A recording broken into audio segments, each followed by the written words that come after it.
Sabemos que las condiciones meteorológicas nos acompañan mucho, hace bastante frío, así que mucha gente seguramente se arrepintió de estar con nosotros. Pero sin duda que la reflexión de todas maneras tiene un valor tremendamente significativo de la manera como se ha desarrollado el fenómeno de la relación entre el mundo sindical, el mundo laboral y el mundo empresarial y los estados que han formado parte en nuestro país a través de los gobiernos, que son los que impulsan las políticas públicas y sin duda con la participación del Parlamento, digamos, en un funcionamiento en democracia.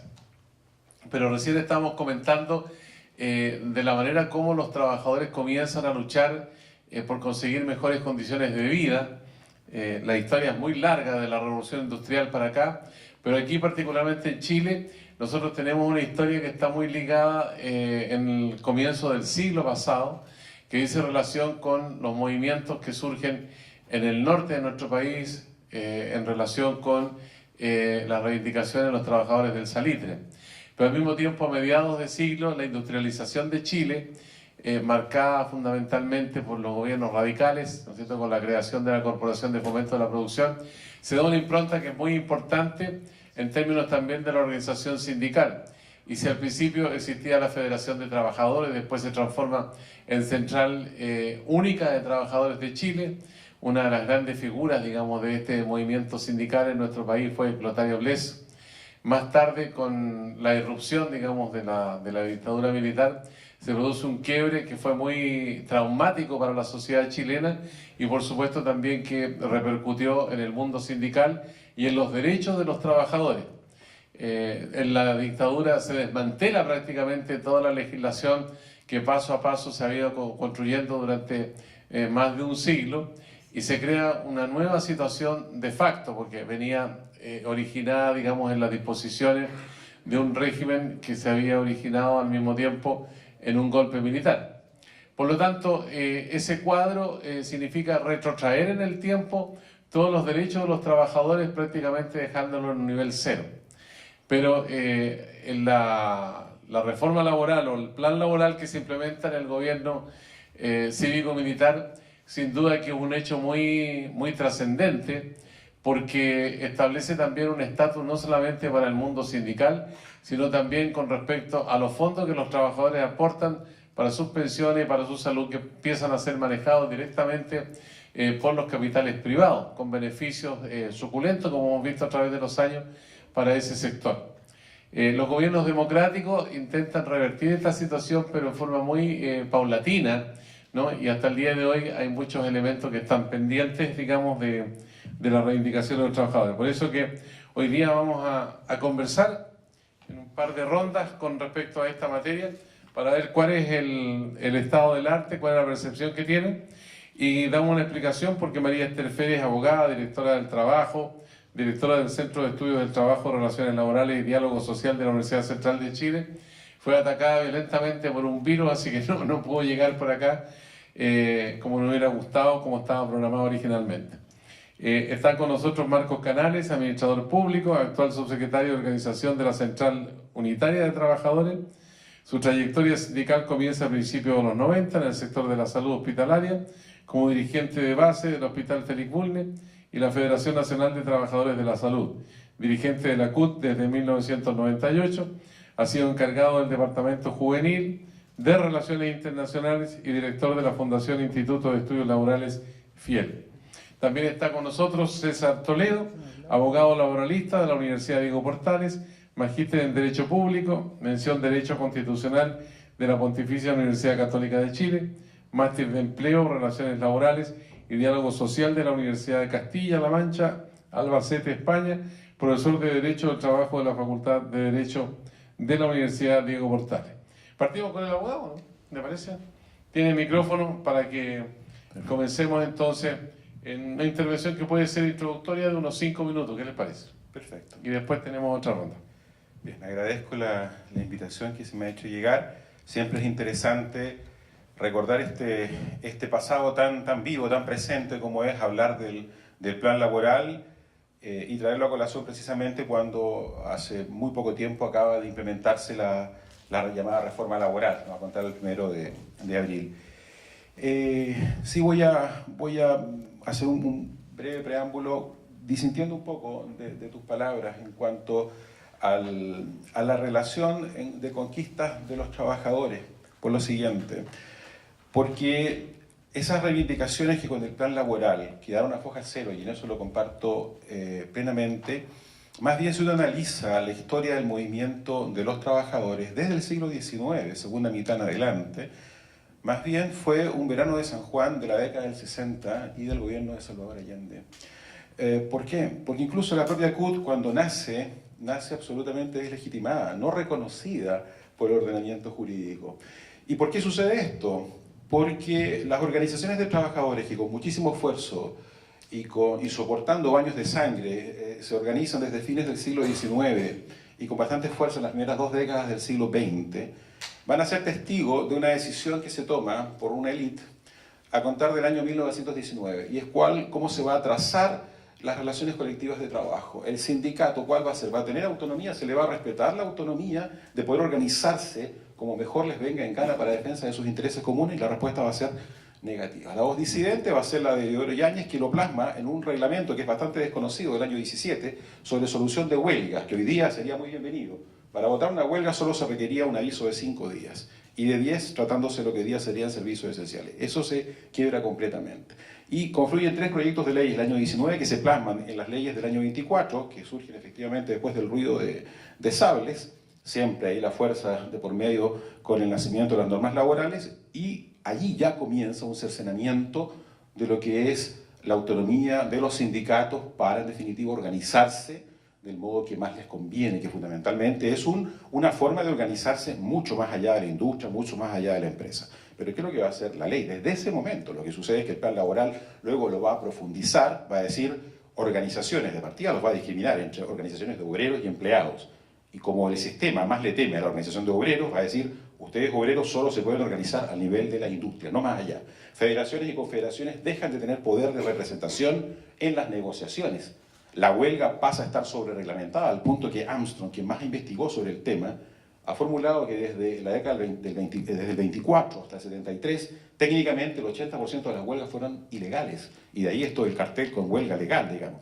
O sea, una deslegitimación permanente de las organizaciones sindicales, de la negociación colectiva, de la huelga. De allí que todas las organizaciones de nivel superior pasen a ser ilegales. La CUT, ilegal, las organizaciones superiores de campesinos, etc. Y entonces se llega al golpe de Estado del año 73 y viene, bueno, atropello, como es bien sabido, ¿no?, a los derechos humanos más elementales, a los dirigentes sindicales, se congelan las negociaciones colectivas, se congelan las directivas sindicales y viene un periodo, además severo lo más posible, viene un periodo de 5 años en el cual hay básicamente 2 tendencias al interior de la dictadura. Una de ellas, que es una tendencia corporativista que se plasma en un anteproyecto de código del año 75 que estimaba que la mejor negociación es la negociación colectiva supraempresa, negociación ramal y sindicato ramal, aunque no lo crean, aunque parezca insólito al día de hoy, pero eso finalmente no va a ver la luz. Se empiezan a plasmar desde lo que era el ODEPLAN las lógicas neoliberales que finalmente se van a hacer caldo con el plan laboral del año 79, como preámbulo y ciñéndome los minutos que me han dado. Bien, este mismo micrófono para Marcos Canal. Sí, bueno, primero que nada, muy buenas tardes.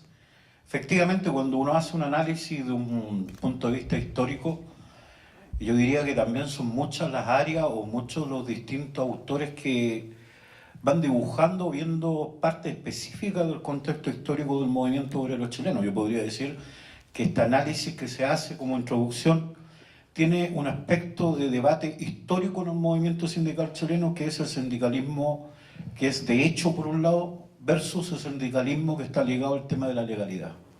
Y si uno lo ve así de elemento, uno podría decir, bueno, la FOCH, que es la primera expresión nacional de central en Chile, termina dividido en 5 o 6 partes también por este debate. Si el sindicalismo que había que mantener era legal o ilegal. Y no nos olvidemos que el tránsito del movimiento sindical chileno no es lineal. En algunos aspectos toma legalidad y en otros aspectos vuelve a trabajar con el concepto de hecho. Porque las tácticas sindicales son así. Las tácticas sindicales siempre tienen, en términos de negociación, desde el sindicato más más chico hasta el intermedio, el más grande, siempre se habla de dos cosas, el aspecto legal, pero también la táctica sindical.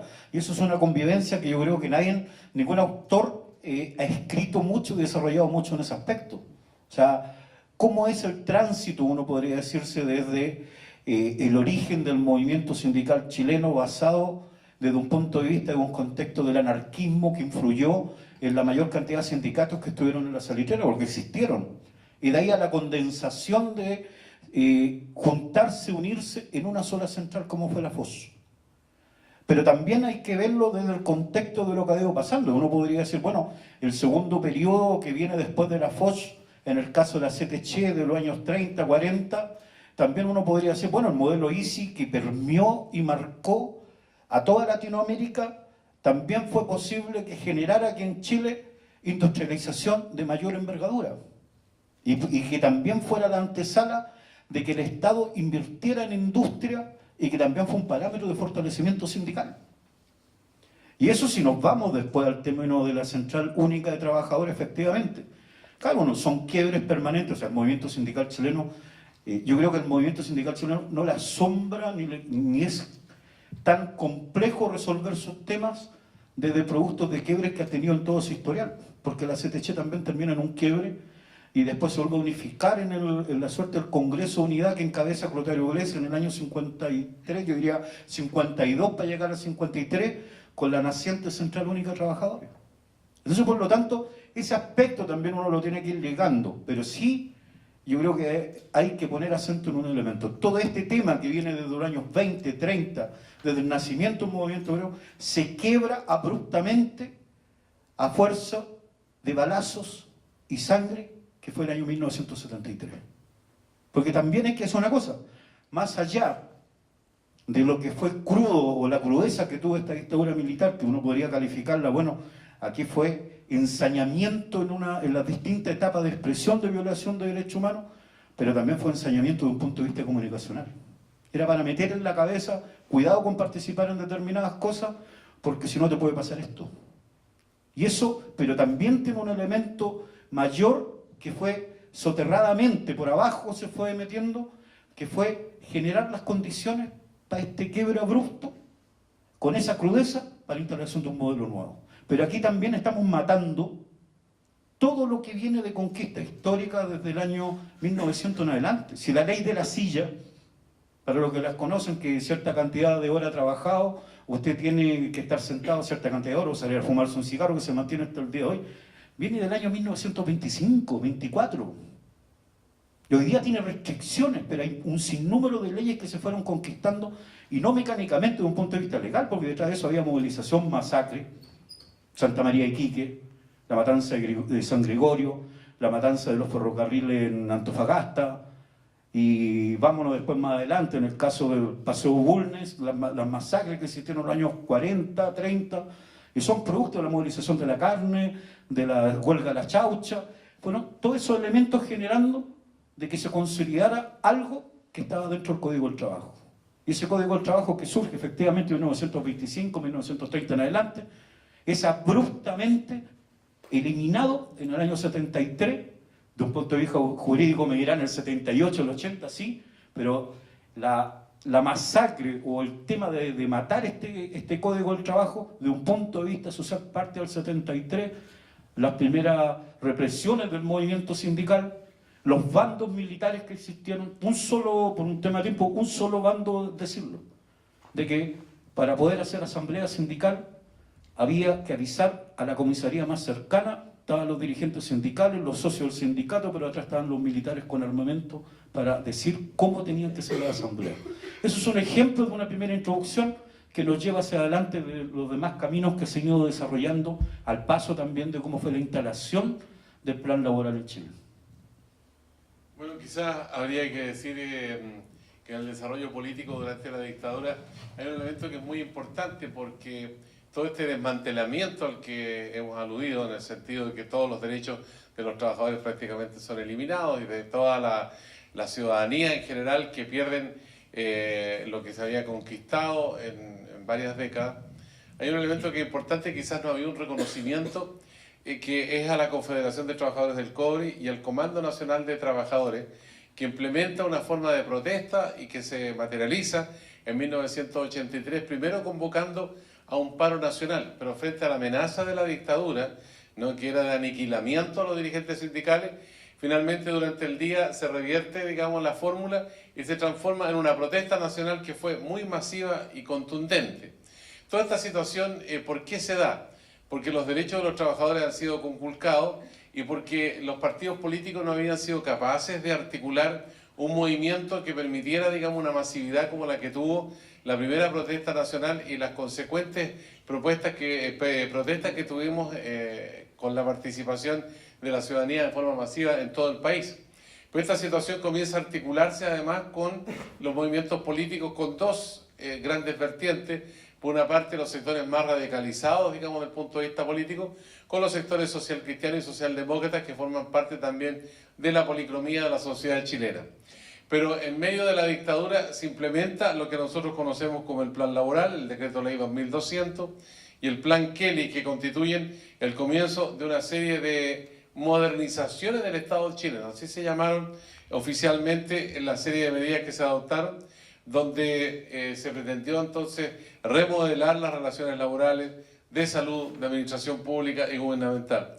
Por eso me gustaría, abogado, que pudiera hacer una observación, digamos, de cuáles son los hitos que marcan la puesta en escena de este plan laboral, de estas modernizaciones, y al mismo tiempo un contraste con las reivindicaciones anteriores de los trabajadores y de qué distancia estamos hoy día de esas reivindicaciones que existieron, digamos, plasmadas en leyes por todo el movimiento sindical hasta 1973. Perfecto. Las principales reivindicaciones, desde una perspectiva de respeto genuino a la libertad sindical, como lo indiqué hace un rato, se producen a fines de la segundo lustro de la década del 60 del siglo pasado y durante el gobierno de Salvador Allende. Aquí me estoy refiriendo a la Ley de Sindicación Campesina del año 1967, que fue la primera ley real sobre la sindicación de los campesinos, no esa ley fallida de fines de la década del 40, que era una de las tantas leyes que se dictó para no producir efectos, jamás.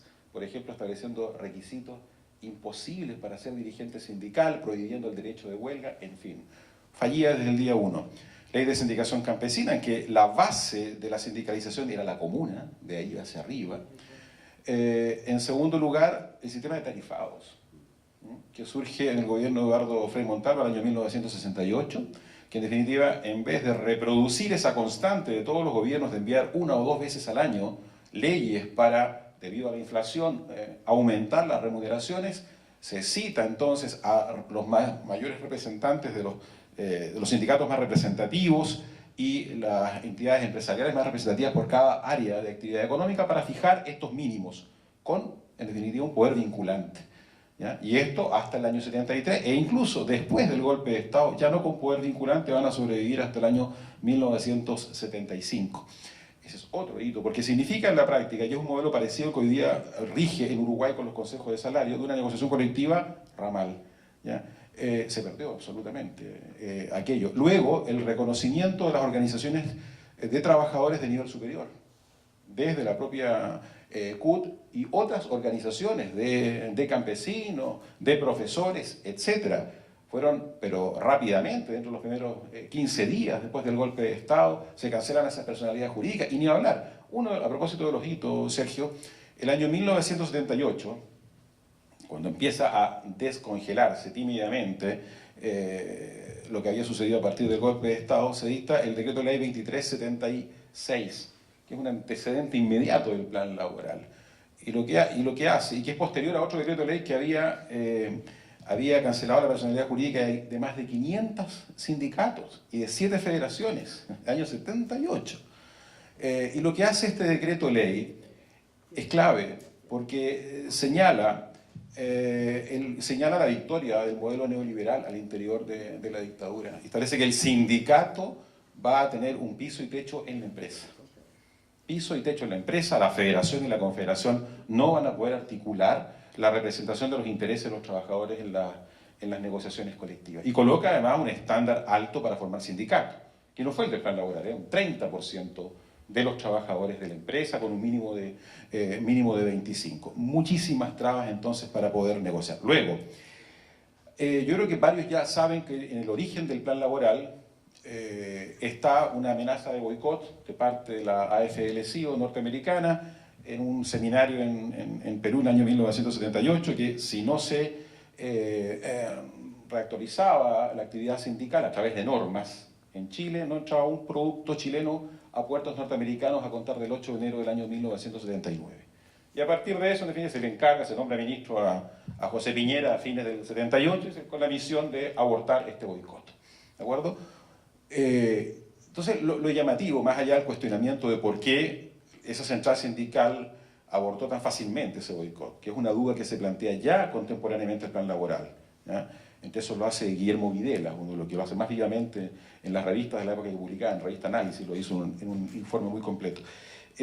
Pero soslayando aquello, uno se plantea, imagínense, dictan las normas entre cuatro paredes, por cierto, normas secretas, todavía está el timbre ahí, no membrete del plan laboral, normas secretas, entre cuatro paredes, dictan normas sobre sindicatos, huelga y negociación colectiva, personas que no creen ni en el sindicato, ni en la huelga, ni en la negociación colectiva. Pero están llamados a hacerlo para abortar este boicot. Y por tanto, ¿qué es lo que hacen? Lo hacen algo conciliable con la necesidad de abortar ese boicot, pero en segundo lugar, dictan normas de tal manera que pongan el menos entorpecimiento al libre mercado. ¿Qué significa eso? A nivel de sindicato, piso y techo en la empresa, pero con multiplicidad de sindicatos. Utilizan la libertad sindical, pero en el nivel más descentralizado posible. Que significa que una empresa de 250 trabajadores, de ahora en adelante, a diferencia del Código del 31, que establecía el sindicato único de industria, se iban a poner a tener 10 sindicatos. 10 sindicatos, una empresa de 250 trabajadores, con una moneda de cambio que perdí hasta hoy día. Esa moneda de cambio se llama fuero, ¿no es cierto? 250 trabajadores, 10 sindicatos y 30 de ellos con una mayor estabilidad en el empleo.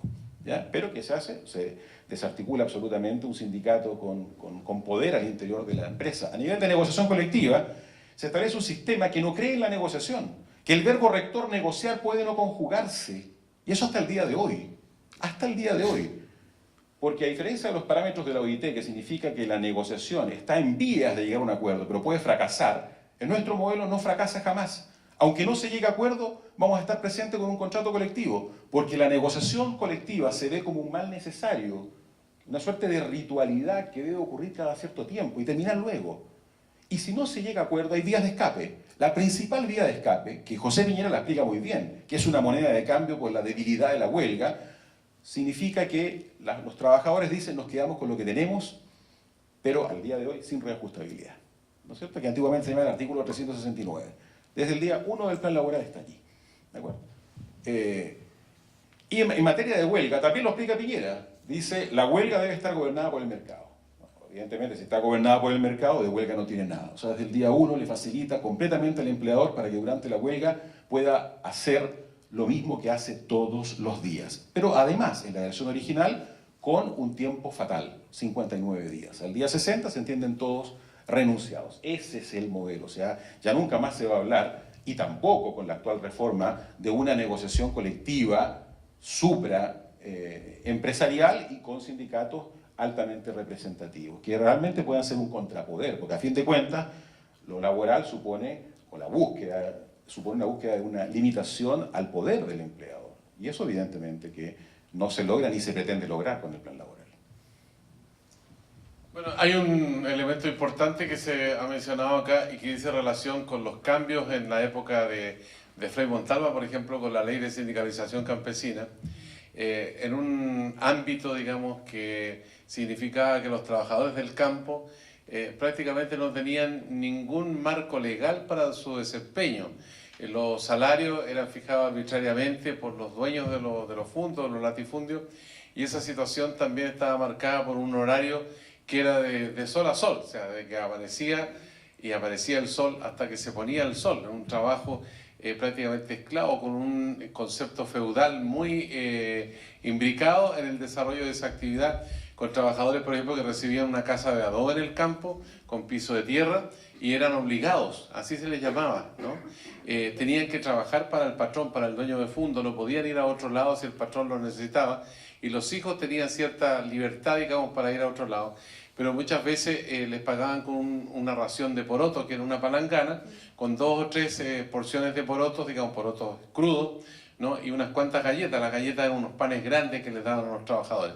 Toda esa situación comienza a cambiar paulatinamente y los trabajadores comienzan también a organizarse en sindicatos, y eso marca una impronta distinta, digamos, y que de alguna manera hace un vínculo con los trabajadores de la ciudad, con el mundo obrero, que ya tenía, digamos, una experiencia sindical de cierta contundencia.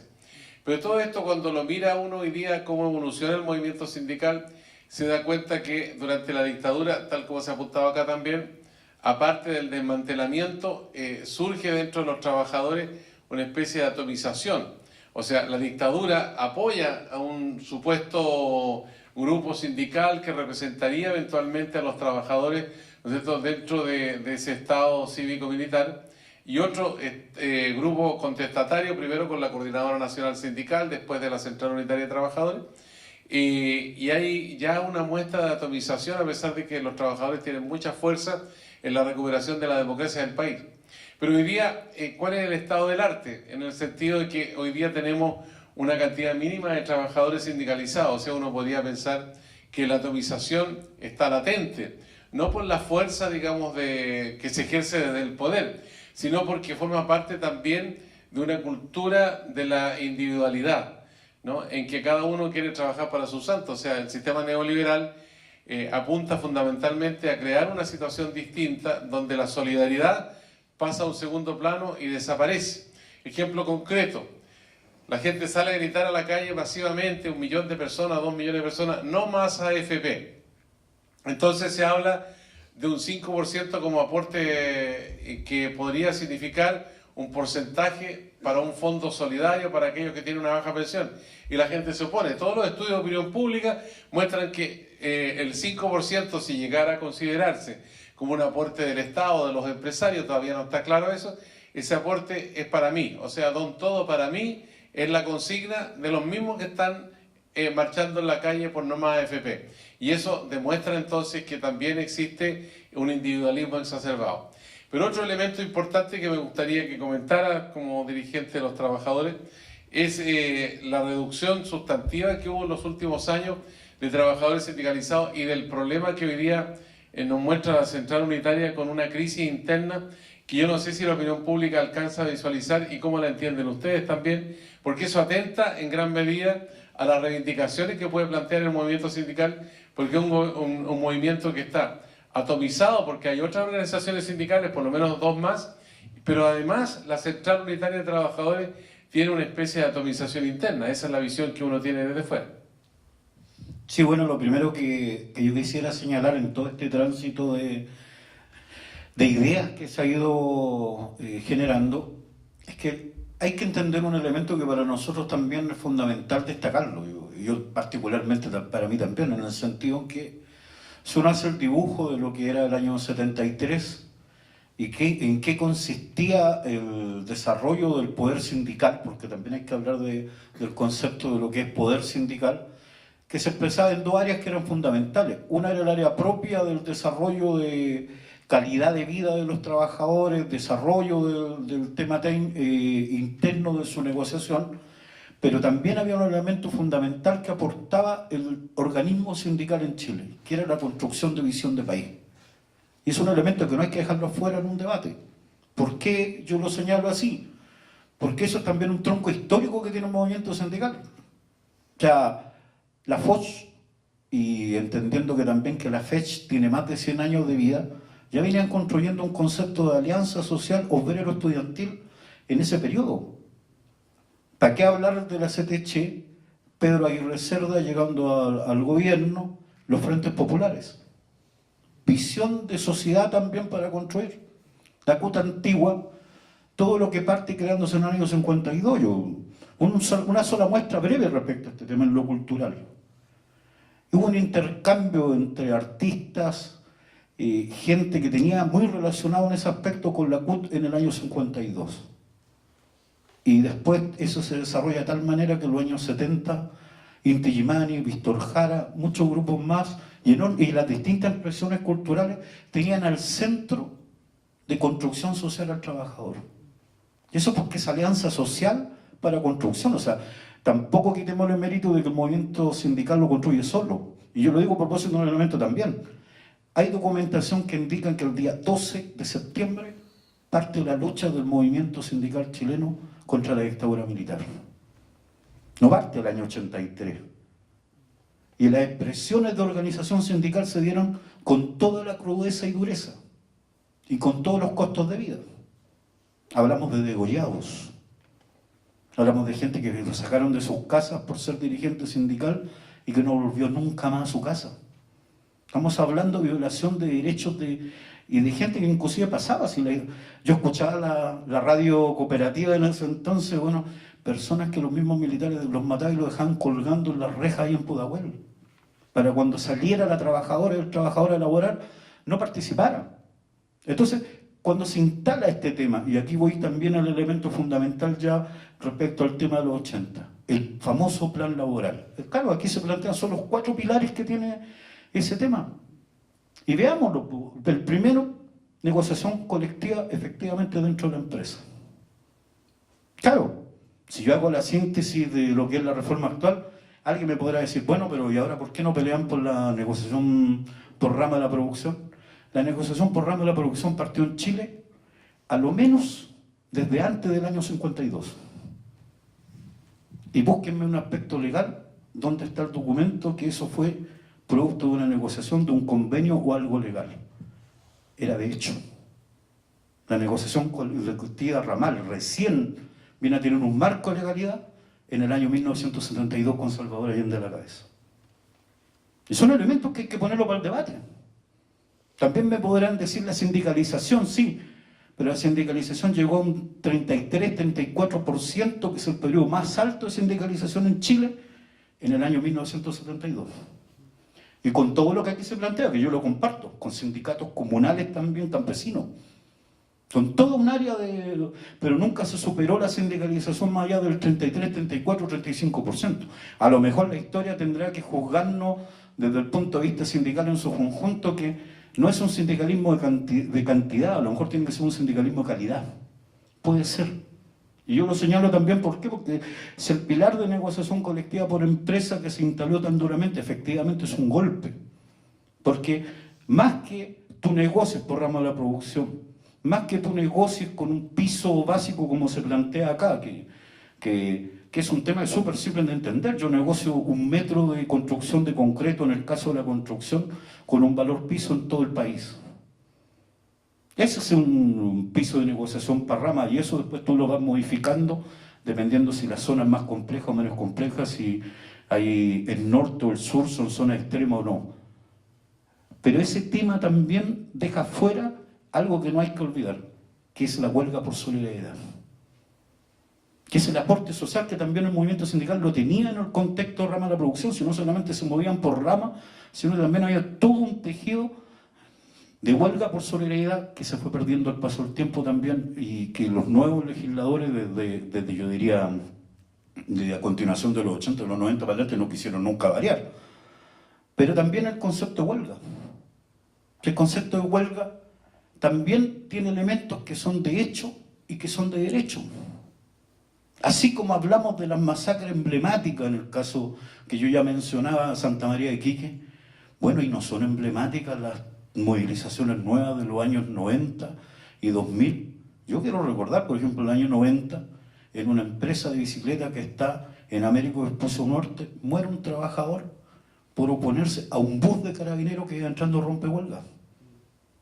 O vamos a olvidar lo que pasó con el obrero forestal que se desesperó y se enfrentó a carabineros en una retroexcavadora, que era otra, no es la que algunos hablan políticamente, pero terminó acribillado.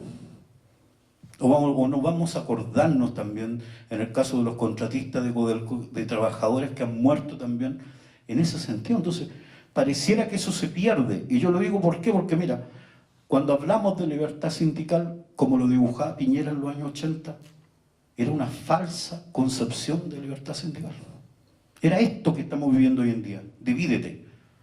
Pero también hay que decir elementos. Bueno, ¿y cómo fue la educación? El cambio de educación en los 80 también como un pilar social para educar a los trabajadores con concepto individual y no colectivo? ¿Cómo fue el cambio constitucional que también nos tiene amarrados con todas estas demandas sociales que se plantean aquí? Salud, jubilación y muchos más. Y el tercer pilar obviamente es el laboral, si son los tres pilares que Pinochet deja como una herencia de instalación de modelos. Sujetos ideológicamente individuales y educados para eso y para consumir. Trabajadores que antes iban y paseaban en los parques y hoy día van a pasear al mall. Entonces es algo más profundo los efectos del modelo neoliberal. Entonces yo lo señalo ¿por qué? Porque cuando hablamos de atomización del movimiento sindical, sí, pero esa atomización tiene efectos, yo diría que es más consecuencia que inicio de un proceso desde los años 90 en adelante. Claro, yo lo digo emblemáticamente cuando fue la huelga de Movistar. Fueron 24 sindicatos que negociaron contra una sola gerencia. O sea, ese es el resultado que tenemos hasta el día de hoy, y no es solamente en el aspecto laboral, sino también tiene un patrón de conducta de individual que no se logra expresar de un punto de vista social y sindical. Y termino con un elemento. Yo creo que cuando hablamos de crisis de la central, yo creo que nosotros tenemos que también condensar lo que ha ido pasando en este periodo. Porque, por ejemplo, yo puedo compartir de que se requiera un nuevo código del trabajo como es lo que comúnmente necesita. Pero yo tampoco me puedo olvidar, y aún no siendo dirigente sindical, pero igual me hago cargo del contexto histórico de la COT, que en los años 90 estuvieron las leyes marco. ¿Y qué pasó del 88 al 90? Que todas las aspiraciones que teníamos los jóvenes de ese entonces, de haber terminado con la dictadura militar, chocaron nuevamente con la medida de lo posible. ¿Queremos código del trabajo nuevo? No se puede porque se no pueden volver los militares. Y eso pasó. Y eso fue real. Y la instalación del modelo de los 90, el costo que estamos pagando del año 2000 en adelante. Yo creo que si no hubiera sido una remesón del movimiento estudiantil del 2011, muchos todavía estarían diciendo de que no habrían posibilidades de avance más de 50, 60 años. Y yo creo que hay crisis. Yo creo que la crisis de la COT tiene un elemento que es fundamental, que yo diría que es una crisis para poder mejorar y cambiar el escenario que se tiene. Pero también está en un contexto también de crisis, yo diría positiva, que tiene no solo la CUT, sino que tiene el movimiento sindical en su conjunto. O sea, los que son dirigentes sindicales o trabajadores, preguntémonos cuántos son los socios que van cotidianamente a asamblea de sus sindicatos base. O el dirigente, ya hay visiones, ¿no? Si yo te voto por ti, porque tú tenés que ayudarme a la caja de mercadería a lograr lo que yo quiero, y eso es lo que estamos pagando de costo modelo. Por lo tanto, yo creo que ahí lo que pasa se transita en una crisis de envergadura mayor. Muchas gracias, Marcos Canales. Bueno, yo quiero plantear al abogado César Toledo, hay una serie de disposiciones legales que se han implementado durante la recuperación de la democracia. Hubo una última reforma laboral que hizo mucho ruido porque desde el mundo empresarial se afirmó que eso destruía las fuentes de trabajo, restaba oportunidades a aquellos que iban a trabajar por primera vez, se reclama desde el mundo empresarial flexibilidad laboral. En fin, los derechos de los trabajadores, ¿qué tanto han avanzado desde la recuperación de la democracia hasta hoy día y qué camino falta por recorrer? Así en forma sucinta, para tener una idea, digamos, panorámica, ¿cuál es el estado del arte? Lo más sucinto posible. De vuelta a la democracia se pensó porque había varios indicios para ello, y de hecho el programa de Patricio Aylwin hacia allá lo enfocaba, de que iba a haber un cambio en 180 grados respecto del modelo de relaciones colectivas de trabajo. Pero prontamente eso se vio frustrado, probablemente por las amenazas que Marco hace referencia, si hace algún tipo de explicación. Lo cierto es que ya cuando esas amenazas están diluidas, ¿ya? Y cuando ya no está la excusa tampoco de que no están los votos en el Parlamento, bueno, tampoco está la voluntad política para llevarlo a cabo.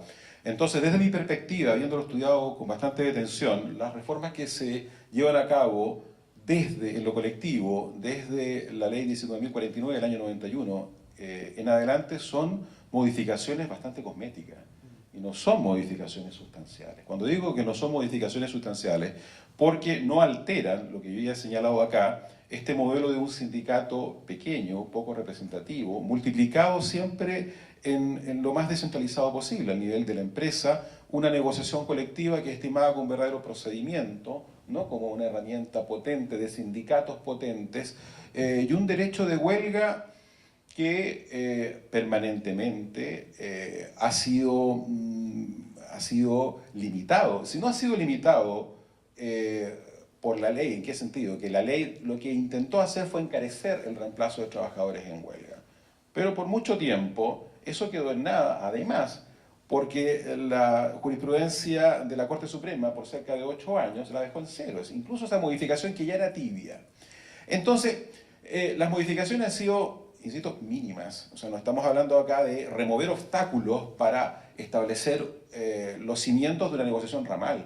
Esa que efectivamente, como tú bien indicas, y lo reconocían en dictadura también, cuando se dicta este decreto de ley, el 2376 y 78, se reconocía que había ramas de actividad económica como la construcción, la marítimo-portuaria, cuero y calzado y panificador, que hace muchas décadas venían negociando supraempresarialmente, ¿ya? La única que había sido por influencia legal había sido la campesina, digamos, pero el resto no. Eso no se reconstituye. No se reconstituye, pero para nada. La pasada de cuenta que hace la dictadura con los campesinos organizados tampoco se elimina, ni siquiera con esta reforma. ¿A qué me estoy refiriendo? Lo hace sutilmente, como lo hizo generalmente José Piñera al dictar estas normas, muy brillantemente desde su perspectiva, que es prohibirle a los trabajadores la huelga a los que tienen un contrato por obra transitoria o de temporada. ¿A qué se está refiriendo? Básicamente al trabajador agrícola que no va a poder negociar colectivamente con derecho a huelga. Entonces se plantea ahora con esta reforma, no, ahora sí, como para ir viendo que ahora sí que va a haber un avance, va a tener en definitiva este derecho a negociar colectivamente. Basta leer la ley actualmente vigente para darse cuenta que la negociación, la única que le ofrece en definitiva, no tiene derecho a huelga. ¿Qué hago entonces? Una vuelta al estado primitivo prácticamente. Entonces eso apuesta a ¿qué? Bueno, a un mirarse hacia adentro del movimiento sindical. Ya esta crítica hacia José Piñera ya llega a cansar, creo yo, porque hay que ver más allá, digamos, ya no basta. Entonces yo aquí traería a colación pensamientos, para mí, del dirigente sindical más lúcido del siglo XX, que fue Luis Emilio Recabarren, bastantes peldaños arriba que sus pares, en definitiva, desde mi perspectiva, y era tremendamente autocrítico con la propia organización de los trabajadores y con los trabajadores en general. O sea, ¿qué debían hacer ellos mismos, no otros, ellos mismos, para salir del estado en que estaban? Entonces, a esas alturas, ¿qué es lo que hacía? Necesidad de mejorar la educación, por ejemplo. Necesidad entonces de construir escuelas nocturnas. ¿Por quién? Los propios trabajadores. Fortalecer el ahorro. Evitar el alcoholismo, las altas tasas de alcoholismo de los trabajadores. ¿Cómo se construye el sindicalismo con esas tasas? Bueno, un Recabarren del día de hoy, pienso yo, estaría pensando en el alto endeudamiento y en el individualismo de los trabajadores. Con el alto endeudamiento, ¿quién puede sostener una huelga más allá de escasos días? Y que entonces, a preocuparse que el sindicato no esté ocupando las cuotas sindicales para paquetes navideños, ¿no? Para resistir durante la huelga.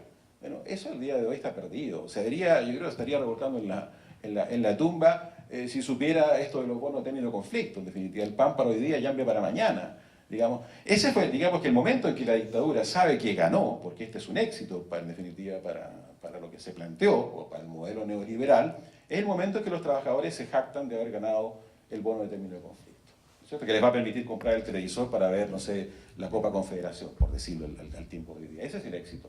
Y dejar de pensar en grande, dejar de pensar en el estar coaligados, pensar políticamente, eso que prohibió hasta el mismo decreto de ley del año 78, le hacía hacer un juramento a cada dirigente sindical de que no se iba a comprometer en temas políticos, digamos, y que no tenía un pasado ni un futuro político. Bueno, evitar entonces que hablaran de AFP, de lo previsional, de la salud, de todo aquello que evidentemente que los convoca. Preocuparse únicamente de lo micro y de sí mismo, no del de al lado. Y si no te gusta el sindicato en que estás, pues bien, te cambias al de al lado. Entonces es un modelo exitoso para el que lo construyó. Lo que sucede es que quien lo construyó no perseguía el desarrollo sindical. Es como hablar del éxito del modelo previsional chileno. Es exitoso, por cierto, para lo que tuvieron en mente, ¿no es cierto? ¿Para qué? Para llevar esos grandes caudales de los trabajadores al sistema financiero. Exitoso. Lo que pasa es que no perseguían un modelo realmente de seguridad social. Lo mismo en el caso laboral.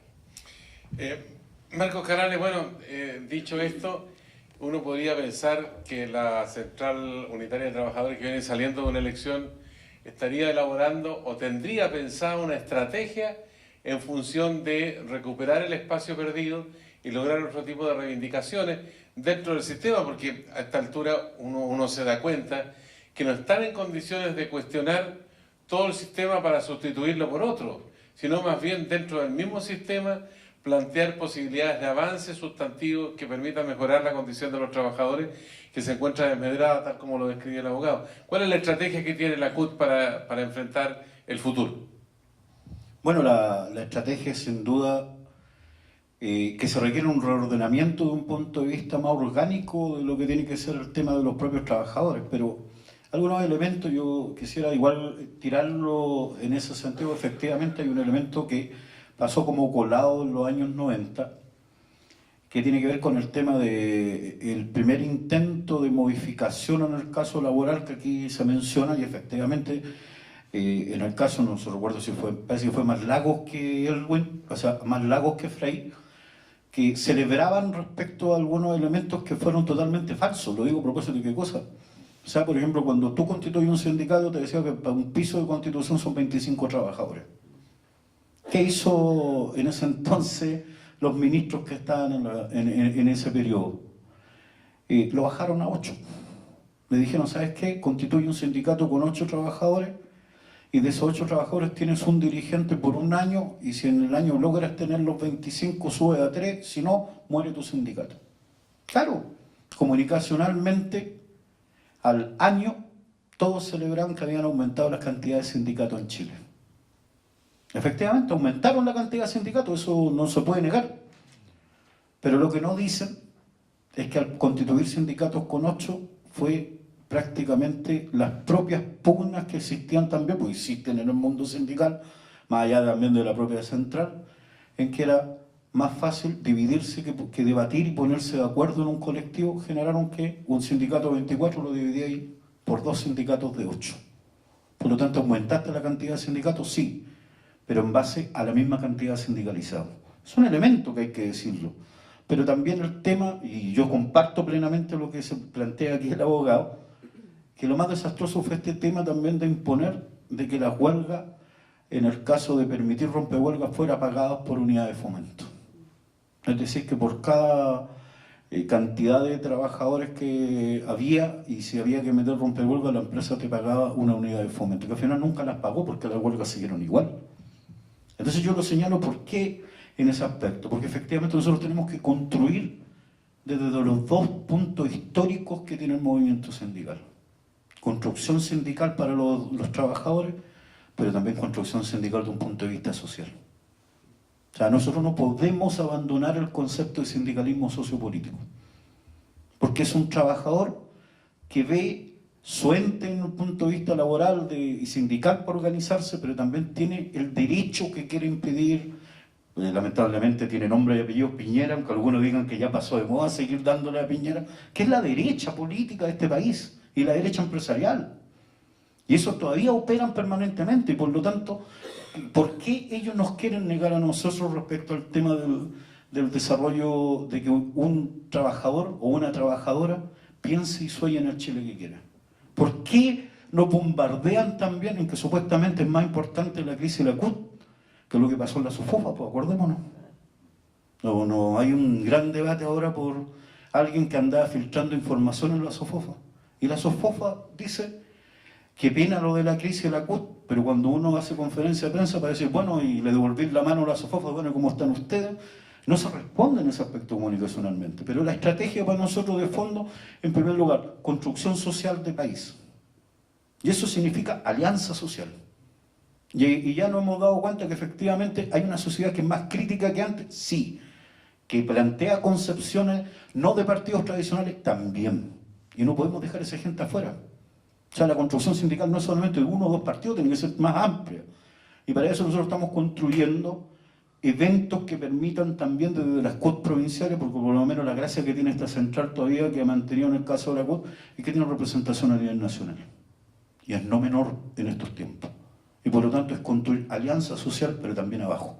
Identificando problemáticas que correspondan y que a Santiago no llegan. O sea, el problema de la crisis de Atacama Hay que enfrentarlo allá en Atacama con los trabajadores de Atacama y empujando con los trabajadores de allá. Lo que pasó en Aysén, en Magallanes, también de las movilizaciones que existieron, también la CUT cumple un rol, pero necesitamos condensar más ideas de carácter también social para detectar qué hay. De repente tenemos universidades como La Serena, donde lamentablemente aparecen, y yo no lo digo por un tema de opción, cada uno tiene su opción de estudiar lo que quiera, más periodistas que gente ligada a la propia realidad de trabajar en La Serena. Y después se tienen que venir a Santiago. También un elemento fundamental, y con esto termino en ese sentido, y nosotros decimos, ¿por qué tenemos que esperar a que haya una ley que nos diga que hay que negociar por rama de la producción? Se lo hemos hecho. El primer paro de los trabajadores de la basura del área metropolitana fue una negociación supramunicipalidad, porque se negoció con la Asociación de Municipalidades. Es una negociación por rama de la producción. Las primeras movilizaciones y negociación con Codelco de la CTC fueron directamente con Codelco y no con los intermediarios. Esa negociación por rama de la producción. Las negociaciones que cuidamos tanto y hay que seguir manteniendo de la mesa del sector público es negociación por rama de la producción. Eso se sigue haciendo. Y por lo tanto nosotros estamos adecuando las secretarías de la CUT para ordenar al movimiento sindical que tenemos de afiliados por rama de producción. Y ramas de producción que tenga una rama financiera, una rama del transporte, una rama también que tenga que ver con el caso marítimo portuario, etcétera, etcétera, etcétera. ¿Por qué? Porque primero, para que se unifique un sindicato no es un tema mecánico. Tienes que juntarlos en demandas únicas que permita que a lo mejor en ese paso estos sindicatos que son tan chicos se definan en unirse para ser un sindicato un poco más grande y más potente. Y nosotros estamos en ese aspecto también desarrollando unidad por rama de la producción. Y por lo tanto no es algo que hay que esconder, porque están los documentos también dando vuelta en internet, y vamos a negociar por rama de la producción. Y por último, ¿por qué? Porque tenemos que empujar, pues para nosotros el debate de la reforma laboral no ha terminado, son un sinnúmero de más puntos que hay que buscar para buscar la mejora para el trabajador y la trabajadora de nuestro país. Bueno, agradecemos de paso al Museo de la Memoria que han sido anfitriones para esta conversación. Aquí está su director, Francisco Esteves. Sin duda que esto tiene que ser, digamos, proyectado a través de los documentos que van a quedar establecidos, digamos, como parte de este debate, porque aquí hemos recurrido a la memoria, porque sin memoria es difícil construir futuro, digamos, en este presente que estamos viviendo. Así que vamos a ir a la parte final con un minuto, abogado, para una reflexión en torno a esta conversación. Bien, reflexión final, de lo cual no pudimos hablar lo suficiente, que tiene que ver con la actual reforma legal. Básicamente no innova mayormente con el plan laboral, lo decía yo, en materia de sindicalización, por ejemplo. No solo es piso y techo la empresa, sino que dentro de la empresa hay un solo sindicato que es el que vale realmente, es la empresa. Si usted quiere negociar colectivamente con un sindicato interempresa incluso, ¿qué es lo que le dice la ley recién aprobada? Los integrantes de la mesa negociadora tienen que ser todos subordinados a ese empleador. En materia de negociación colectiva, más compleja que nunca. Se quería simplificar, está más compleja que nunca. En materia de huelga, se dijo, ahora es derecho de huelga, esa es como la gran conquista. Pero leamos la letra chica. La letra chica, ¿qué significa? La calificación de servicios mínimos y de equipos de emergencia, que ahora cobra más importancia que la propia negociación. Antes de la negociación, antes de la reforma era durante la huelga. Esto para resumirlo. Luego, servicios esenciales, se mantienen las normas sobre servicios esenciales. Son los pocos países en que los servicios mínimos no están conectados con los servicios esenciales. Y a través de una declaración ministerial hay una serie de empresas cuyos trabajadores no pueden, está prohibido ir a huelga. Y se los lleva a un arbitraje que no tiene nada de razonable, porque el árbitro tiene que darle el 100% o a los trabajadores o a la empresa. ¿Quién va a ir a ese arbitraje? Y entonces, además, ahora la renovación de faena la puede quitar cualquier juez de la República. Y por último, tomo nuevamente palabras o directrices de Recabarren, en el sentido de que lo que tiene que hacer el movimiento sindical, que en parte yo creo que lo ha hecho con esta reforma, es tener un juicio crítico, digamos, respecto a lo que está sucediendo también en las normas, y una independencia del gobierno de turno, una mayor autonomía. ¿Por qué? Porque desde mi perspectiva, el movimiento sindical, e incluyo la CUT en esto también, ha sido cooptado políticamente. Y entonces, esa independencia es absolutamente necesaria para no prestarle, en definitiva, por ejemplo, apoyo, a un mediocre proyecto de ley como fue el que acá ha desembocado la ley 20.940 recientemente aprobado. Ese es un punto, creo yo, de partida esencial sobre el cual creo yo que hay que seguir debatiendo. Marcos Canales, su minuto. Sí, yo A mí me complica la palabra autonomía porque autonomía fue como el pilar principal del discurso que, aunque sea repetitivo, lo plantea José Piñera de lo que tiene que ser el concepto de relaciones laborales en Chile. O sea, yo diría independencia, no autonomía. La independencia es distinto en ese sentido, autonomía es marginarte todo. Y eso, cuando yo hablo de sindicalismo sociopolítico, autonomía me margina particularmente de ese concepto. Pero para no entrar ya en la parte final del debate, solamente señalar algunas cosas. Efectivamente, yo no voy a defender una reforma laboral que en el fondo fue totalmente podada por instancias que están actualmente, tanto por el gobierno, lo digo, por el rol que jugó la derecha política y empresarial, y que supuestamente si la reforma es tan mala, todavía tenemos gritando y pataleando a los empresarios de nuestro país que no quieren esta reforma tampoco. O sea, no la quieren. Y yo quiero dar, mira, y sin defenderla, porque también hay que decir una cosa, también la reforma tiene que tener un tránsito para implementarse porque tú la evalúes. Entró en abril. Y mira los detalles.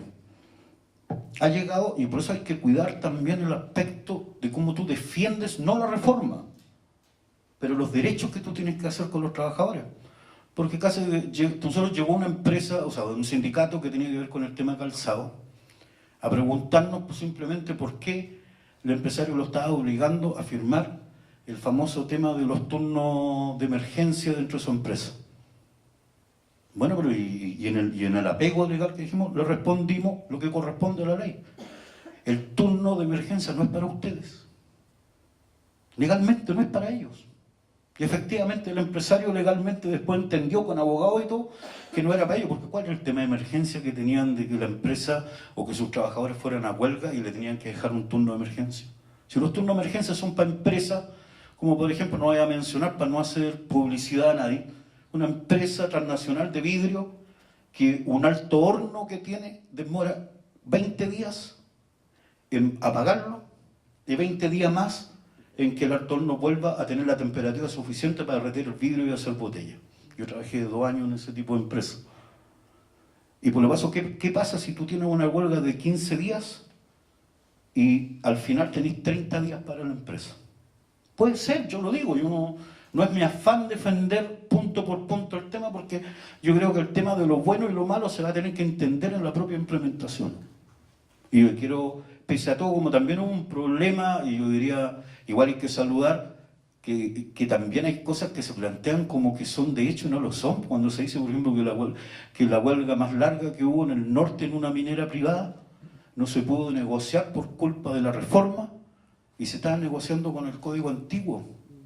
Pues ni siquiera negociaban con la reforma, entonces también de repente nos transforman mentiras que son verdades y nosotros empezamos como a darle en ese sentido. Termino con un elemento fundamental. No hay ninguna reforma en Chile que pueda lograr captar la inquietud del movimiento social sin terminar antes con la Constitución de la República. Yo lo digo por un tema. Si el libre mercado está puesto en la Constitución, bueno, y el derecho al trabajo no es constitucional. ¿Cómo tú defiendes entonces de un punto de vista jurídico que no está? Algunos países lo tienen. Implementación de convenio internacional. Uruguay no tiene código laboral propio. Ellos funcionan con los puros convenios internacionales de la OIT, directamente. Entonces, ¿por qué digo ese tema? Claro, nosotros como CUT, por ejemplo, desde la experiencia pasada con Bachelet, nosotros dijimos, no nos sirve una FP estatal. Y nunca hemos estado por una FP estatal en este periodo, sino que es un nuevo modelo del tema previsional. Porque si ya pasamos por el debate de que una FP estatal, ya consultamos a los uruguayos, que eran los maestros de la FP estatal, y no cabe en este país con esta realidad. Y por lo tanto necesitamos cambiar esta constitución para poder producir los cambios en las distintas áreas que sean. O si no, nunca vamos a poder cambiar la educación, nunca vamos a poder cambiar el sistema previsional, o nunca vamos a poder cambiar la realidad laboral. Bien, ¿tiene micrófono ahí o no? ¿Sí? Si alguien quiere hacer alguna consulta al cierre. ¿No hay consulta? Bueno, les agradecemos que sea... Acá hay una consulta.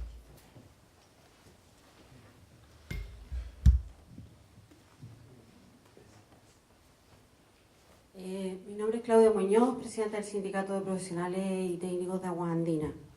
Más que nada quiero hacerle una consulta a Marco sobre la crisis de la CUT. ¿Qué opina él sobre el fraude que hicieron los sindicatos ya confederaciones, y que fue la CUT quien se allanó y aceptó todas estas acusaciones en 2 demandas que se hicieron? Ya, y lo otro, ¿por qué se realizó una elección ya en forma parcial, que solamente se eligió a la CUT, al directorio nacional, cuando el tribunal ordenó que fuera una renovación total, ya una elección total apegada a los estatutos? Lo otro, ¿cómo se resolvieron las observaciones de los estatutos?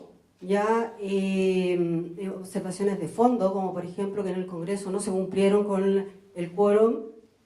¿Cómo se hace que no se respeten a las organizaciones sindicales dentro de la central? No se respetó el quórum que establecían los estatutos, y lo otro, que tampoco se exhibieron los estatutos en el momento que se modificaron en el Congreso del 27 y el 28 de enero.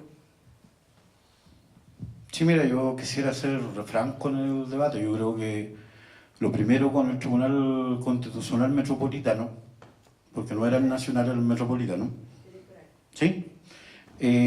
Nosotros operamos con lo que ellos indican. Ya hay documentación respecto al tema. Lo primero que hay que decir es que efectivamente hubieron problemas de fondo, de forma, respecto al proceso electoral que tuvo la central en agosto del año pasado. Y todos los sectores lo reconocieron sin drama. Y todos los sectores, y no solamente un sector fue afectado, son muchos los sectores que fueron afectados, y por un tema de credibilidad se tuvo que hacer el Congreso. ¿Y el Congreso en qué consistía? En que efectivamente en el debate se planteaba, primero, que había que transparentar padrones. Los padrones son públicos ahora, están en la página. Y tú ves temas como gremios que dicen, no, nosotros somos 15.000 los que estamos acá, pero cancelan por 4.500. Y en base a eso su ponderado y su tema de cómo votan respecto a la CUT. Elementos también, como decir, y en mayo, digo, están hasta los... Ahora el cuidado fue poner hasta cuánto cotizan, y esos son elementos que se va a hacer cada 3 meses por tesorería, como una manera de decir, ahí está el padrón público. Aprendimos en ese tema. También un elemento que hay que decirlo. Dijimos de que un presidente no puede ser electo por 2 periodos consecutivos, o sea, después de 2 periodos no puede volver a ser electo como presidente de la central. Es un elemento que está, y está en los estatutos. También dijimos que el tema que efectivamente, y algunos no lo entendían así, aunque se explicaba, y se sigue manteniendo, que de enero a abril inicialmente, que fue lo que acordó el propio Congreso de repetir las elecciones, no había un margen para hacer el trabajo de padrones respecto al tema voto universal. Y un producto de esta misma crisis que se plantea aquí. ¿Por qué lo digo? Porque en el fondo, yo no sé, y son elementos que se dieron. O sea, ¿cómo tú haces bajar a un minero que esté en una empresa minera en el norte de Chile a votar respecto al tema? ¿Cómo, claro? Y también había una pelea que se dio, y que es natural decirlo, respecto a los públicos y privados. Yo soy público. Nosotros tenemos cultura de votación, inclusive voto universal. Pero también en ese aspecto se plantea de que de aquí al tránsito, yo digo, no 4 años, sino 3 años más, va a haber voto universal en la central. Y eso no es que nosotros lo aseguremos, están los estatutos. Lo que pasa es que más de alguien se enredó, para bien o mal, con intencionalidad o no intencionalidad, de definir de que no. Se confunde con el artículo transitorio que era haber hecho este proceso electoral. Pero este proceso electoral es más. Lo hizo una empresa externa que se llama eVoting. Es decir, una empresa que venía con la elección del colegio médico, venía con otros tipos de elecciones, inclusive elecciones, hasta hizo el proceso eleccionario en la UDI. Y por lo tanto, ellos son los que se encargaron de elevar el proceso respecto a todo lo que había del sistema de votaciones, y generó el grado de transparencia que tenía este proceso eleccionario. Y yo creo que efectivamente hay que buscar elementos que permitan también, más allá, democratizar al conjunto del movimiento sindical. Porque yo lo digo con esa sinceridad. A propósito de un gremio que yo no tengo drama en decirlo, a propósito de la FEMPRUS, que patalean permanentemente por el voto universal en la CUT. Y ellos no tienen voto universal. No lo tienen. Se juntan en un congreso y cada delegado vale un voto y eligen su directiva. Y eso es un espacio democrático. Si el voto universal también es un elemento que hay que aterrizarlo a los distintos gremios que hay. Entonces yo termino en ese elemento diciendo, mira, hablar de que efectivamente hubo problemática, sí, pero nosotros estamos dispuestos a seguir enfrentándolo, y no lo digo nosotros, ni una lista, ni nada, sino que el tema del movimiento sindical en construcción de lo que hay que hacer también de un punto de vista de democratizar más, avanzar más y perfilar más también el movimiento sindical. Bien, ¿no hay nadie más que quiera preguntar? Parece que no. Queremos agradecer, eso sí, a Marcos Canales y a César Toledo la gentileza que han tenido de participar en esta conversación, y bueno, esperamos que sigan los debates, porque hay otras temáticas que se van a plantear acá en las próximas semanas, así que están todos cordialmente invitados, y esperar que pongan en la ciudad de Santiago una estufa gigante para que la gente se pueda acercar acá. Muchas gracias, buenas noches.